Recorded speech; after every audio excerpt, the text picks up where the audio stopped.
It's Herculean. It's unimaginable. Yeah, one man did the extraordinary 70 years ago, and now those closest to him and congressional leaders are trying to give this Escondido veteran a Medal of Honor.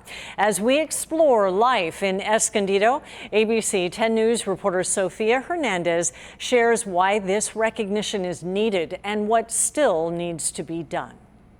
About age 7 or so for me, I started getting visions of me being a pilot. 97-year-old Royce Williams remembers his life clearly. At 16 years old, he joined the Army. At 17, he began career aviation training during World War II and stayed in the Navy at the beginning of the Korean War.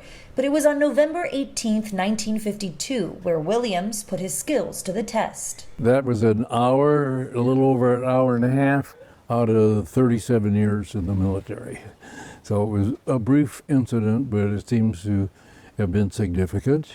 Williams recalls a mission near the border of the Soviet Union and North Korea with 3 other Panther pilots who he had never flown with before. On our way up to above the clouds, we got a call from the Combat Information Center. It had a radar information of inbound and unknown aircraft, call them bogies. We don't know who they are. Williams identified the 7 planes as Soviet MiG-15s. The captain of his fleet had an engine problem, so he and his wingman flew to safety. Williams and his wingman were ordered to head back to the fleet, but they found themselves stuck. Well, in that turn, here come 4 of them at my 10 o'clock position, 12 o'clock, 10 o'clock, and all firing. They started it. But Williams was ready. His wingman escaped safely, and Williams, all alone, shot bursts of shots whenever he could, maneuvering and strategizing. When they find out about 7 on 1, they go, that's incomprehensible. Why was he even there? I mean, what kind of special human being has it in his own fortitude that you know what, they're not getting by me, and then backs it up? I mean, it's just incredible. The dogfight was 35 minutes, considered by many aviation experts as the longest aerial battle with a single plane.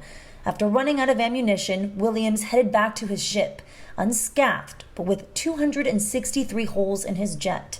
The Soviets, only one of the 7, returned to their base. I was just busy doing what I knew I had to do if they stuck around and fought. But the incredible feat was never on record, and Williams was sworn to secrecy. He said, now what? We're going to tell you. You can't tell anybody ever. And ever lasted for me for 50 years or so. Through the remainder of Williams's 37-year career, he received many awards, but not the one he wanted and deserved the most of all, a Medal of Honor. Kind of means the world to me. It's, you know, if I had gotten it early, it would have really changed my life.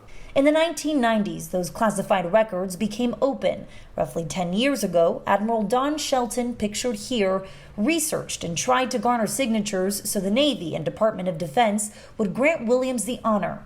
But it failed, twice. But Williams and friends aren't giving up.